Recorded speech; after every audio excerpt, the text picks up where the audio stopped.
is a micro. We call this as micro. Okay? Hmm. And this is a different system.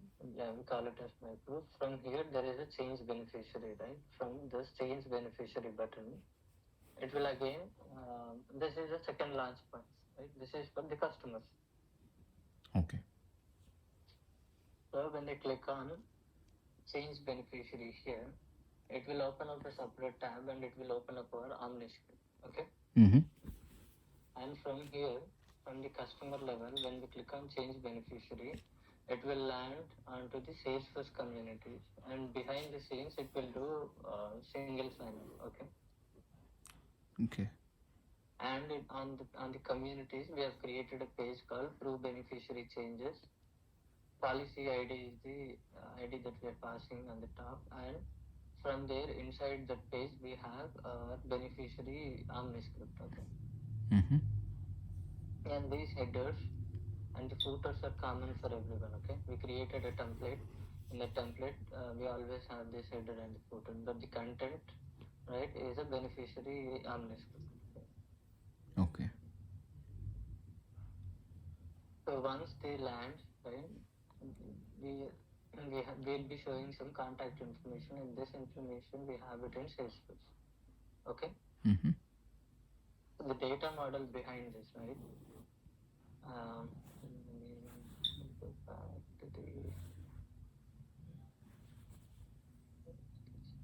I don't know if I have it here, but yeah, let me try to add something.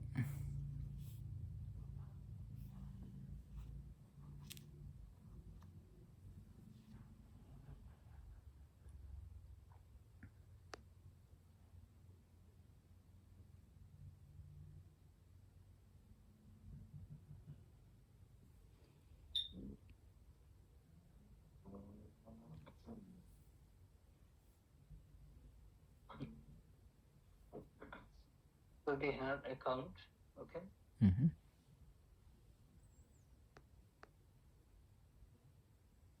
We have user,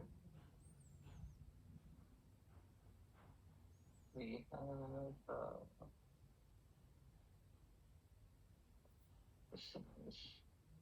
policy, and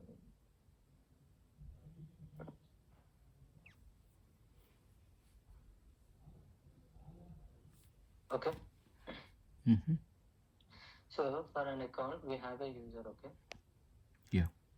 This is for the customer, right? So for the customers, there will be a user account and there is an account and the relationship here, right? So the insurance policy will have this account, okay? The insurance policy will have the policy information, okay? Basic level of policy, basic minimum information is stored in this object Mm-hmm. that we needed for the integrations, right? Got it. Yeah. And this policy, insurance policy participants, this one is a master detail, okay? This is a child and this is a master. So, on the child object, we'll be having the relationships, okay? Okay. So the relationships can be, one person can be insured, right? And there can be, so the relationship will be, there can be insured, owner, or third party owner, right? So we have couple roles in this. And also I'll explain you that roles, right? So the account here is the insured person, okay? Yes. We have lookup on the insurance policy object. So insurance policy object will have one lookup field, which is an insured person will be the lookup on the insurance policy. Mm-hmm. Okay. But if you look at this one, right, if there is a life policy, if let's suppose if um, you know to think in another way, right? If parents are paying the policy amount for their children, right? Mm-hmm. In that case, parents become the owners and the children become the insured persons, right? Mm-hmm. So in this policy participants, we will be having insured person details and also we'll be having the owner information. Owner is nothing but parents and the insured is nothing but their children. Okay. Yes. this is what we have with for the ILI. This is what the data model we have within Salesforce. Okay. Okay. Yeah. So this account will have the demographic information for the insured person details, right? So for that insured person will have demographic information like SSN, like not complete SSN, last 4 digits of SSN, and the date of birth, right? And there will be address information, some basic demographic information will be on this account. Okay. Mm-hmm. So from there, you're seeing this address, phone, email, and all, right? This is all coming from the account. Mm-hmm. From here, when I go on to the next, right? So in between, I am doing before the screen, we are calling an API with a policy number. Okay, with this policy number, we are calling an API, and an API will tell us whether this policy is eligible for digital transaction or not. Okay. Okay. Now this policy is eligible for digital transaction. I'm able to see this review contact information page, or else it will show another, different screen. Yes. Okay, I'll go there. But yeah, this is a success part, so it will show all the address information and click off next. We are making another API call. That's a policy inquiry API. Okay, the first one is the eligibility API, and the second one is the policy inquiry. Okay. And that policy inquiry, right? When we send this policy number, it will give us all the beneficiaries for that policy. It will give us primary beneficiaries, it will give us the contingent beneficiaries. Okay. Yeah. And after that, we are loading that information on the screen, and they can make changes on the benefit for the existing beneficiaries, or they can add new beneficiaries. Right? We have couple actions here, remove all and all. Right? We have what does this primary beneficiary means, and contingent benefit. We have some help text here. Mm-hmm. After this, they'll go on to the next screen. Okay. Mm-hmm. This is where it's an acknowledgement and disclosure. They'll agree it and they click on submit. Okay, got it. Mm-hmm. So after submit, what happens behind the scene, right? Behind the scenes, it will create a case. Okay. It will create a case. Oh, maybe I should have it somewhere on the top. Let me see.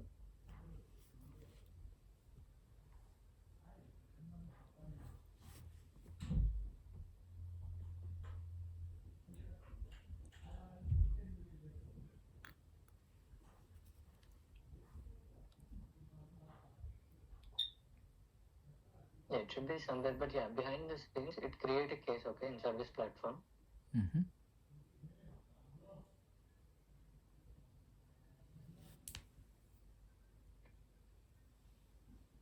So when you change request, right? So once they click on submit, case created with status processing, and after that, we do some API calls. So next, after creation of case, we do an API call. We are doing this creation of case before, because we need that case number, and we will be sending that case number to the API. Mm-hmm. Okay. Okay, with all the payload. Okay. So these are all the responses that we receive in a success case. Okay. Okay. If it is a failure case, right, apart from the status code, if you see any of the other status code, then that's a failure case, and we will be right away showing on the screen an error message to the customer or the internal user. Yes. Okay, in the success case, if you look at 200, right, so even in the success cases, we have couple other scenarios. Okay, so the first use case, right, so if it is 200, it's all success. Okay, it's all complete success. Okay. Later we update a case with simple Benny change, processing, and US mail pending if there are document exist. Okay. Mm-hmm.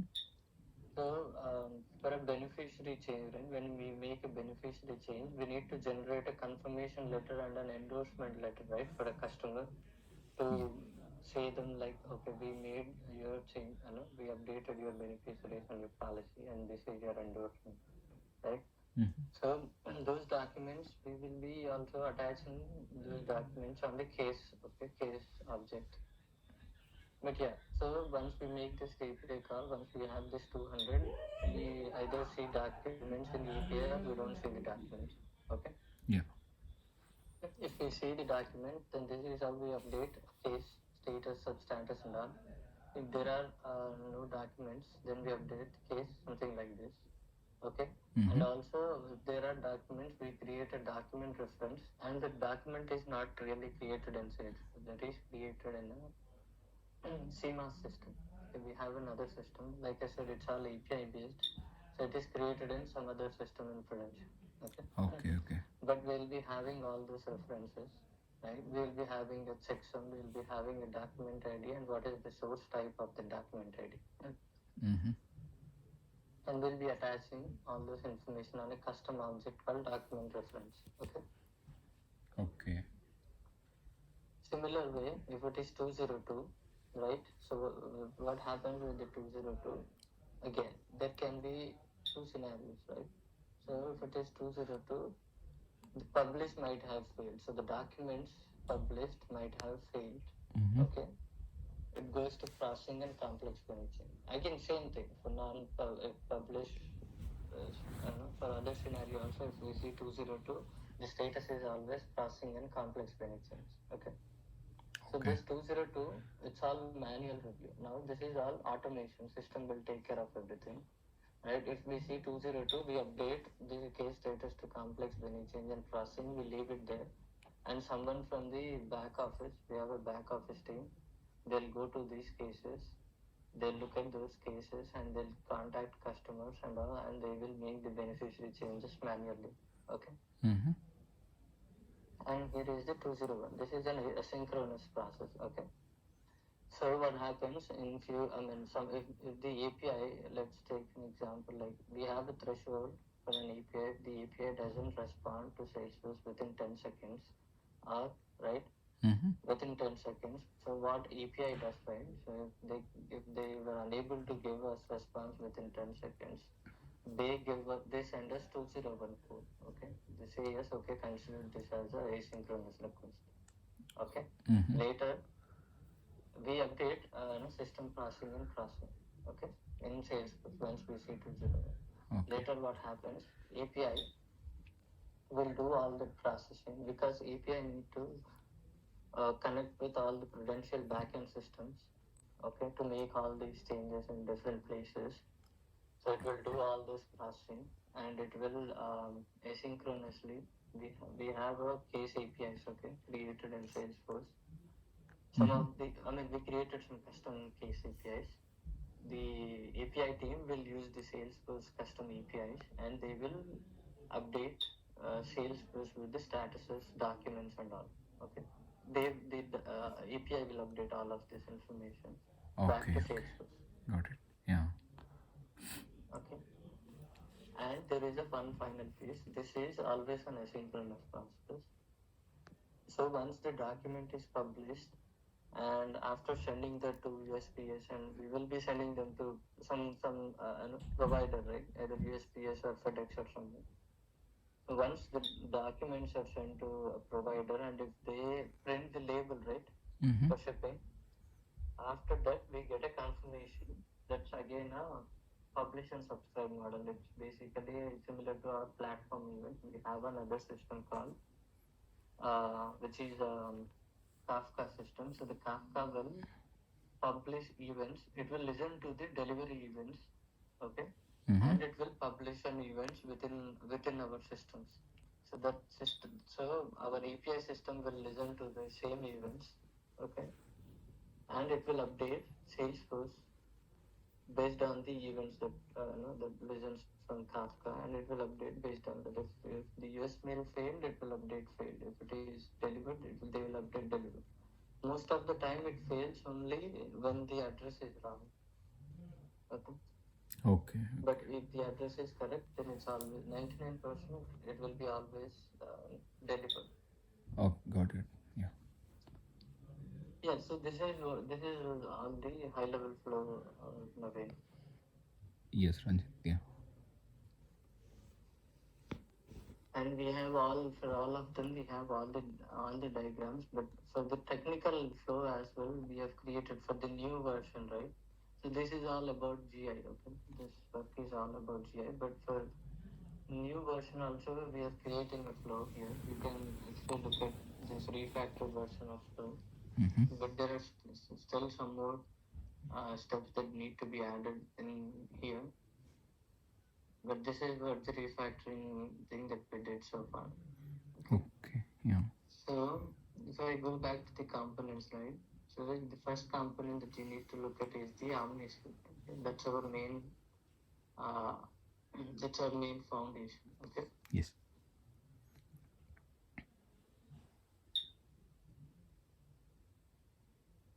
So this is our Omni script. So if you look at this Omni script, right? Mm-hmm. So the first thing here, right? Like I said, this transaction needs to be high risk authenticated. Okay. Yes. So we are telling the Omni script the transaction should be high risk authenticated. Yes, it should be high risk. Okay, that's why we made it as true. If it is not high risk, we'll be making sense false. But it's always high risk. We made it as the default true. And this interaction ID is nothing but the interaction that I just showed you, right? The caller verification. When you do this and when you go to the account 360 screen, that's an interaction with the customer, right? You have interacted with the customer and you verified few informations, right? It's a high risk authentication. So what we are doing, right, on this caller verification, we'll be creating a card in Salesforce, okay? And the object is the interaction. The object name itself is the interaction, okay? We'll Mm-hmm. be creating a record in that interaction, Okay. okay? And if you look at that account 360, when we click on that button, right?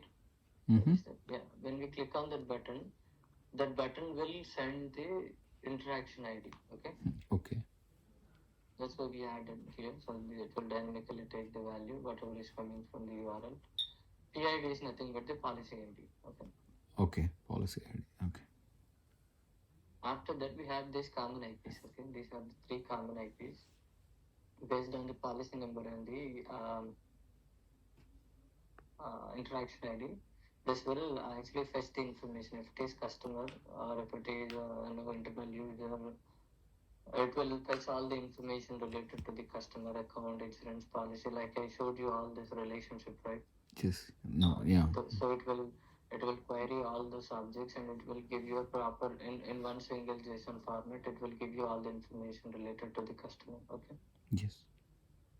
These are the navigation URL. So if the customer is coming from my pro, right? So we need to know where we need to send back them, right?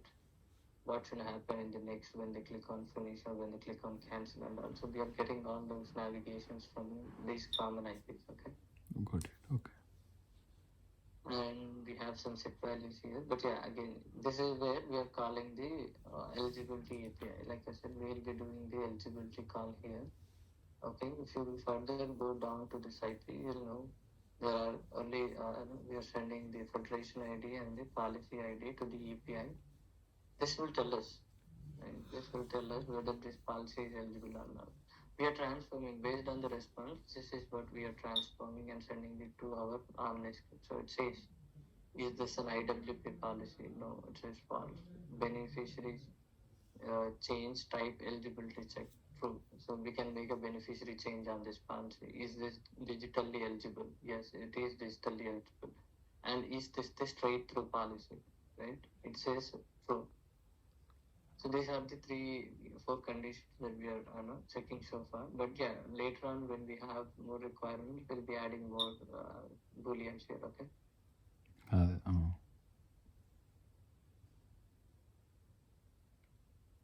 So far, is this clear, Navin? Yes. Yes, Ranjit. Yeah.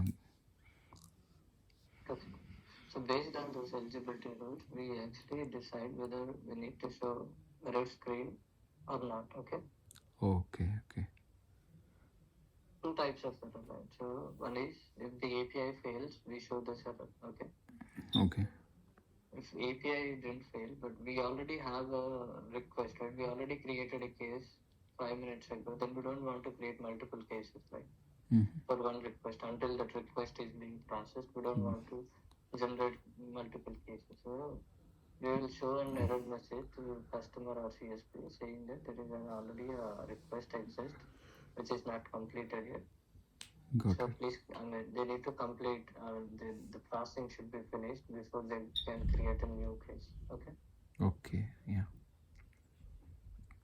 Right after that, if all those rules are satisfied, right, Mm-hmm. then it comes to, like I said, beneficiary inquiry. Okay. This is the policy inquiry API. Okay. We call similar way we have an IP here. You can go ahead and look into this IP. Mm-hmm. So this is where we send a policy number, policy ID, and a federation ID. Okay. You don't need this digital type check. Okay. Okay. You just need policy ID and the federation ID. It will call the API and get all the beneficiaries. Okay. Mm-hmm. Right after this, next step. Right. So after this, we actually have couple things here. Right. So we have view beneficiary step. Right. Okay. And there is a digitally not eligible step. Right. So Mm. there are two steps.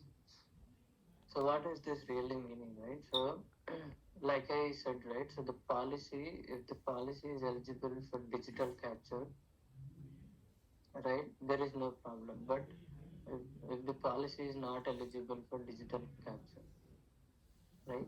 Okay. And from the beneficiary inquiry API, we got the response back. Okay. Mm-hmm. I mean, we are seeing beneficiaries coming back from here, and this policy is not eligible for digital. So we have policies, and this is not eligible for digital. So what we do, we show a message, okay, saying that there is a form link here, okay. When I click on it, it will open up a PDF where they can manually enter all the information, and they can mail it back to Prudential mail address, okay. Okay. So Yeah. it's a manual thing. So they will download the form, they'll manually write beneficiaries information in that form, and they will send a mail to or fax to Prudential. Got it. Yeah. And like I said, if there are beneficiaries exist, right, we show the beneficiaries with the with this error message, with this details, we show the beneficiaries as well. See, here are your beneficiaries, which are on Prudential file. Okay. Okay. If there are no beneficiaries, right, we show this message, right? Same message. They can download a form here, show message, but there will be no beneficiaries we'll be showing because we don't have, or maybe the API didn't give us the beneficiaries. Okay. Mm-hmm.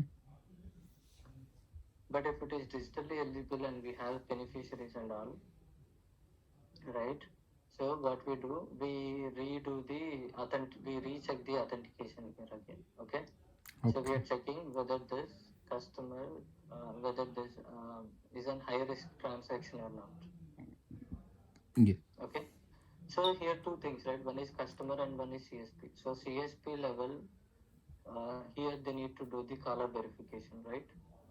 So we know, okay, this is an high risk authentication. But from the customer side, if you have noticed, when I was logging in, I've entered a verification code. Yes. So that verification code is nothing but that I'm authorizing, right? It's kind of OTP, right? So Yeah. Yeah. it's kind of a OTP. So I did high risk authentication there as a customer. Got it. Yeah. So now after that, like I showed you the screen, it will show this contact information page. Okay. Mm-hmm. Now this all information is coming from the starting. If you look at the starting, then this is these three integration procedures is giving all that information. Okay. Okay. And right after this, you have edit beneficiary screen. So this is where they will be having all the rules. And here is where we redesign the edit blocks to FlexPad. And these FlexPads have couple more chain FlexPads, and we are doing some, Mm-hmm. we are adding some Omni scripts inside those FlexPads. So there is, there is a process around it. to replace them. So you can look at the it in here, okay? Mm-hmm. In the mirror, we have how we have aligned the parent flex pad, child flex pad, the actions, what does that action do, and where it takes you, and all. Okay. Yes.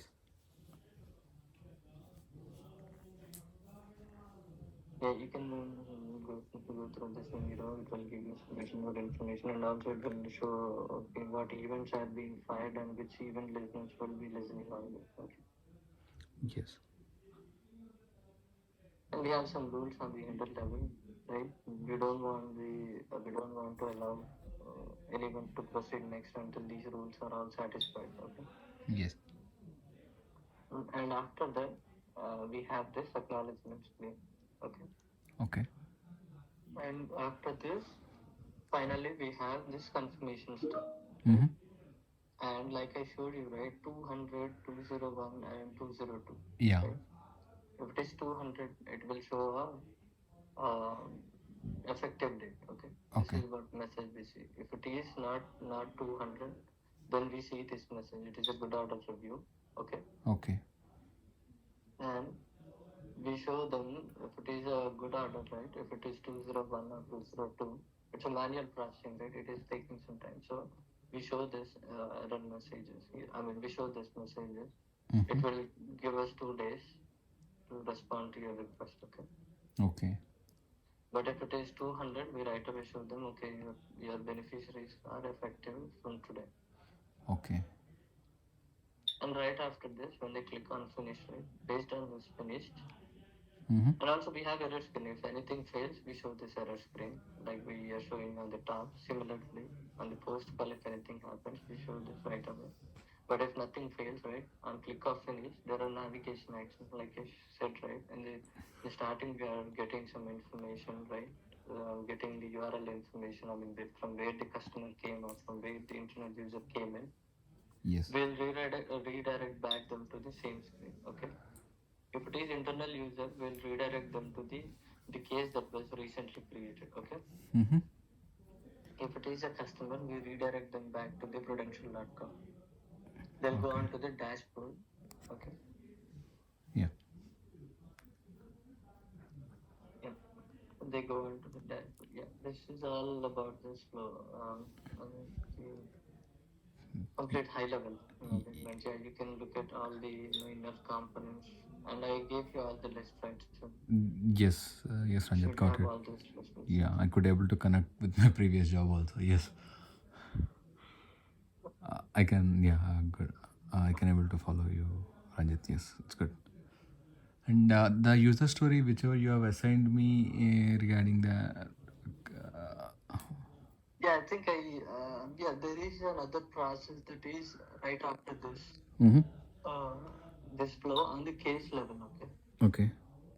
So on the case level, we're doing till now I only told you 3 API calls, right? This is the fourth API call, okay? Okay. Where we call a transaction API, which will give us a transaction for that case. Yes. On the case level, there is a button, right? This is also a custom Omni script. When they click on this, this will call an API, okay, and it will get all the results from the API. So those requested beneficiaries are nothing but what was the customer requested, okay, and what was their previous beneficiaries. Okay. Okay, it shows the history of the transaction and with all these details. Okay, so this is the second process. This is for back office. So there was a small issue for audit team. That was a new profile. They created a new profile for audit team. So the audit team was not able to view this. When they click on view previous request parameters, right? They were not able to view this information. So yeah, don't. I think I made a changes and it's all there in.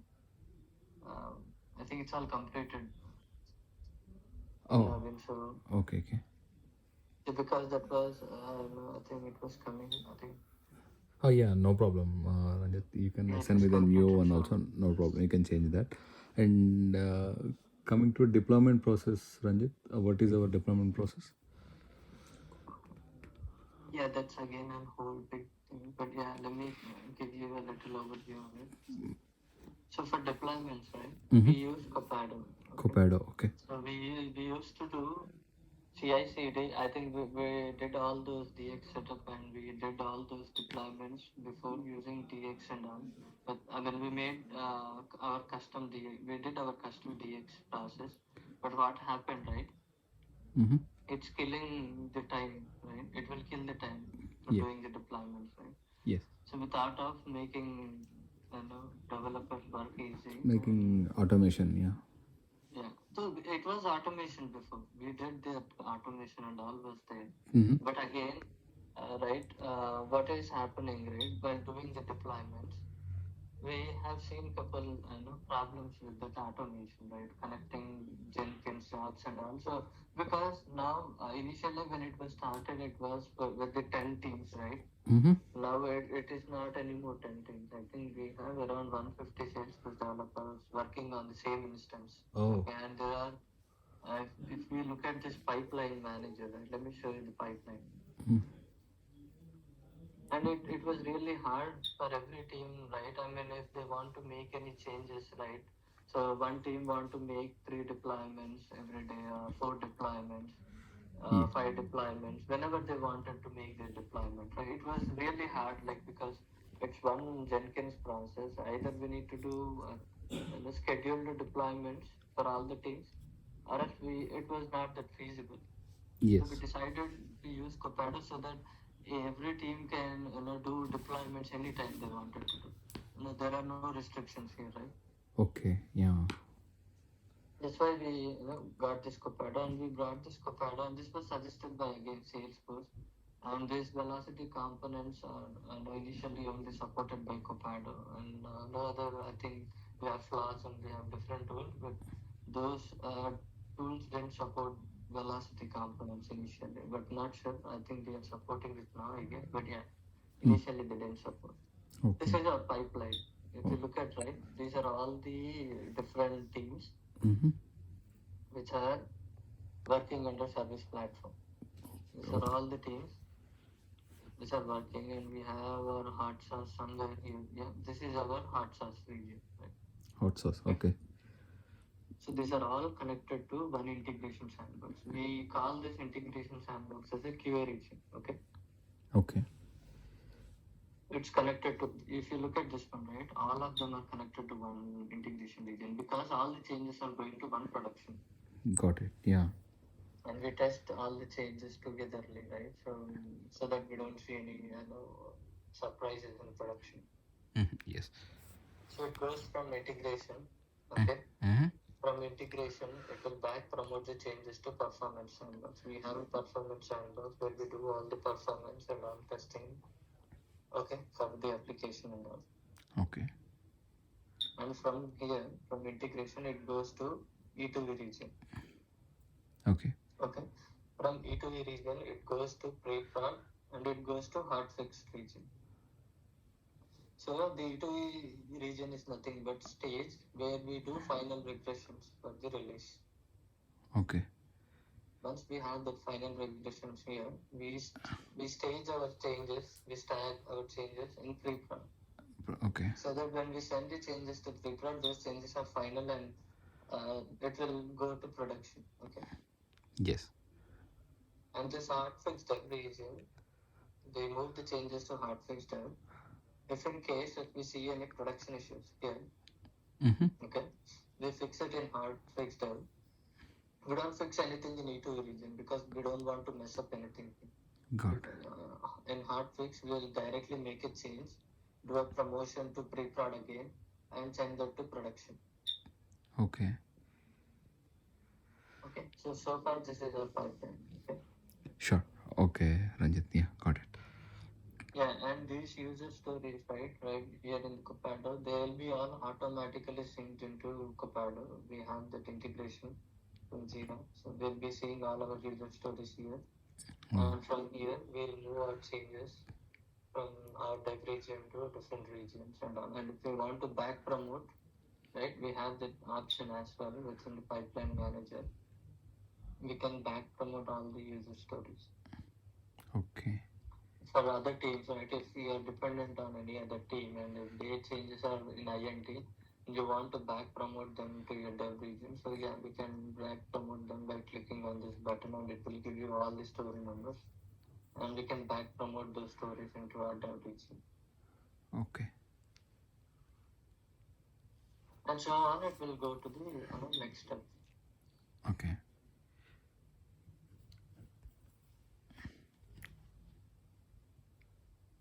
So far, we are using Copilot, and also every Thursday is where we decided to do the releases. Okay, all the teams we agreed upon Thursday. Every So Thursday. every Thursday, every Thursday, one of the other team will do the deployment. Okay. Got it. Yeah. So yeah, if there are any emergency deployments or if we need some fixes in production, yeah, we can do that definitely. But the regular schedule is Thursday. Got it.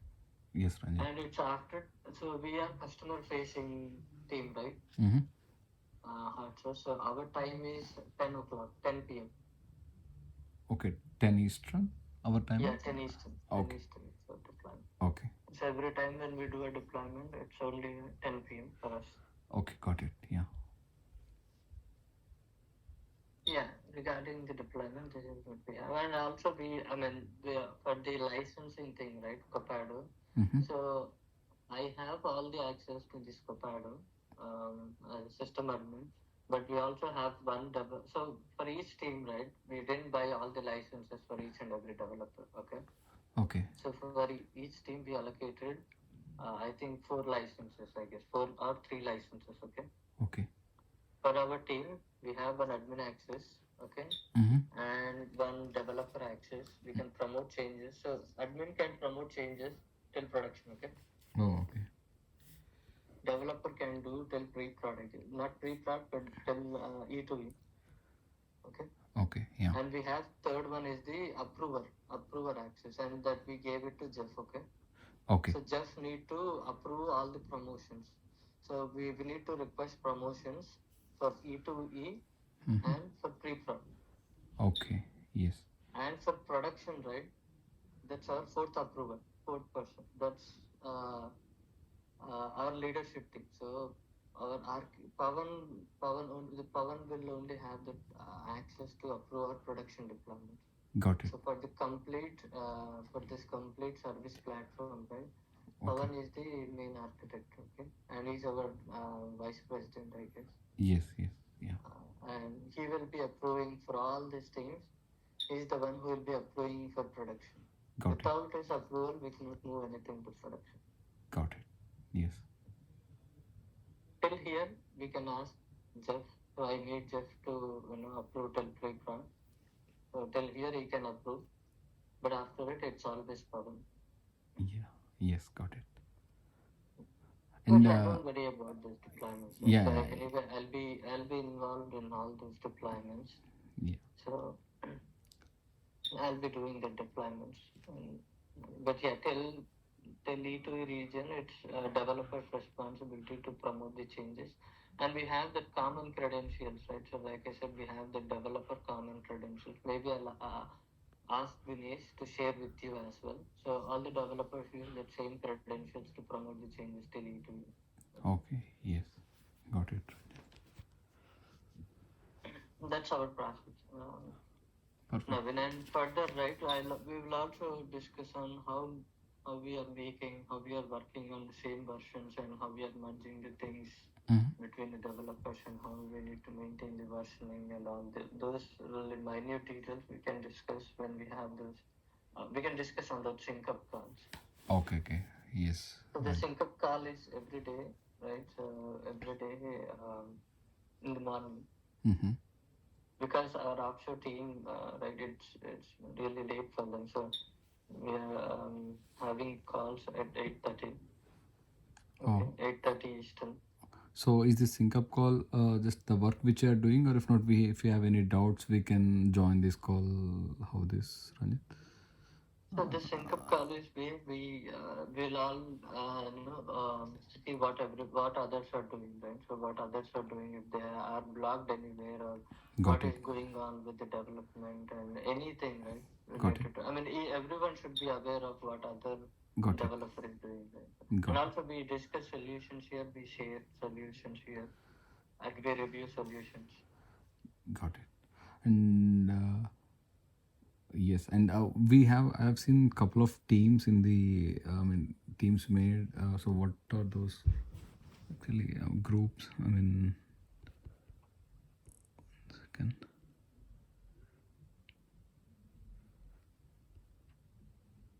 This hot sauce sprint accomplishments, and do we have any developer sync up that we can discuss what is happening?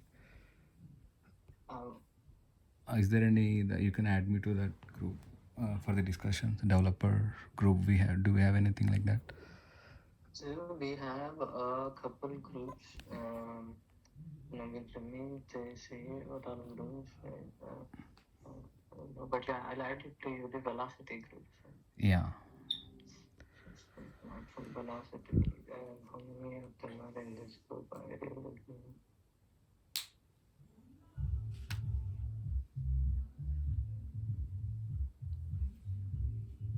And Rick is our project manager. I mean, what is the role of Rick? Ranjit? Rick is our product owner. Product owner. Okay.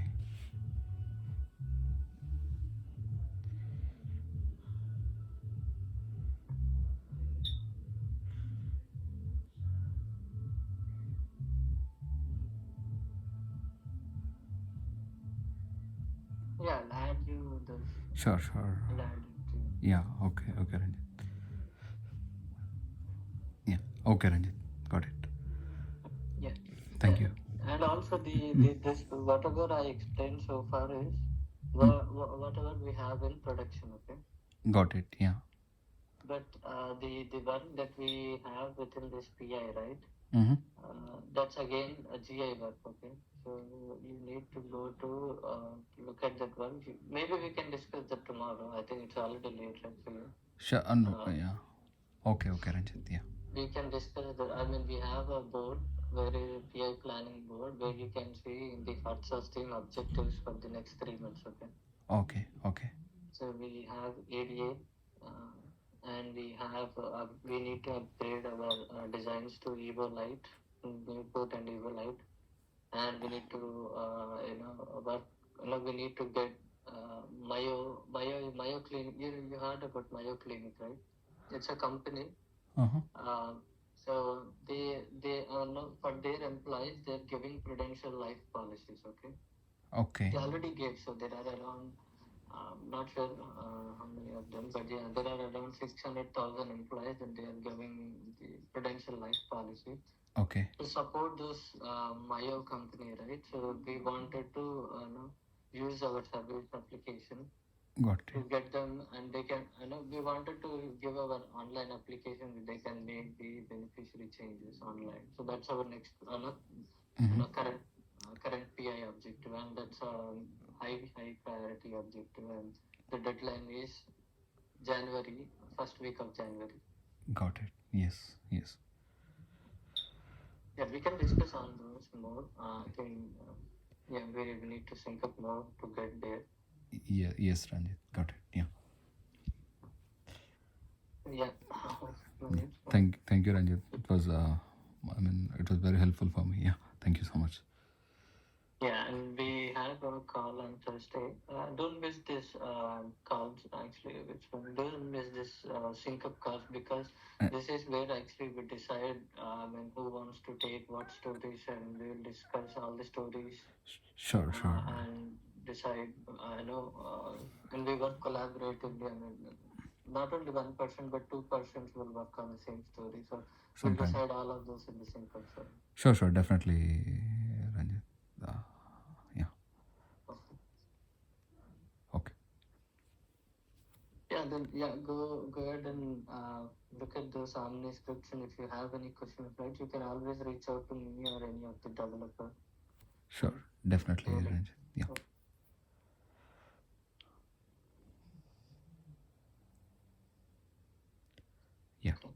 Thank you, Ranjit. Yeah, Okay, no. thank you so much. Yeah.